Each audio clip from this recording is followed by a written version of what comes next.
Valentine day के अवसर पर हम लव स्टोरीज की खास सीरीज पेश कर रहे हैं। भारत में कई ऐसे महाराजा रहे हैं जिनका दिल विदेशी लड़कियों पर आया। फिर क्या हुआ उनके इस फसाने का। देसी महाराजा विदेशी प्रेम की तीसरी कड़ी में बात उस राजा की जो सबसे पहले देश में विदेशी रानी लेकर आया। पहली बार किसी अंग्रेज महिला से शादी करने वाले दक्षिण भारत की एक छोटी सी रियासत पुडुकोट्टी के मार्तंड थे। दरअसल इस शादी ने साबित किया कि वो वाकई अपनी अंग्रेज रानी को कितना प्यार करते हैं। उसके लिए उन्होंने न केवल राजगद्दी गंवाई बल्कि पूरा जीवन देश से बाहर गुजारा, क्योंकि अंग्रेज इस शादी की बहुत खिलाफ थे।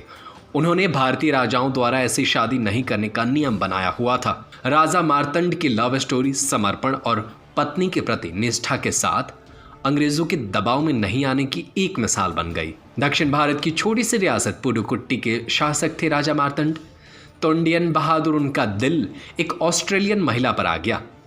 जब राजा ऑस्ट्रेलिया घूमने गए तो वहां होटल में उनकी मुलाकात खूबसूरत ऑस्ट्रेलियन युवती मॉली पिंक और उसकी मां से हुई। पहली ही नज़र में ये युवती राजा के दिल में उतर गई।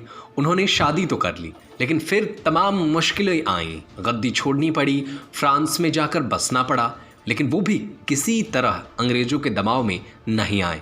वो किसी भी हाल में अंग्रेज़ पत्नी को छोड़ने को तैयार नहीं थे। राजा तोंडियन की अंग्रेज़ रानी बहुत खूबसूरत थी, लंबे कद और भव्य आकृति की मालकीन थी। अंग्रेज़ों का तब नियम था कि कोई भी राजा किसी भी अंग्रेज़ महिला से पहली शादी नहीं करे। अगर अंग्रेज़ महिला पहली महारानी बन जाएगी तो उससे हुई संतान उत्तराधिकारी बनेंगी। वो खुद को अंग्रेज शासकों के बराबर समझेंगे। इससे नए तरह की समस्याएं पैदा होंगी। लिहाजा अंग्रेज हमेशा महाराजाओं को पहली शादी किसी भारतीय महिला से करने को कहते थे, ताकि उत्तराधिकारी के मसले पर समस्या खड़ी ना हो। 1915 में राजा मार्तंड 40 साल के आकर्षक कुमारे पुरुष थे।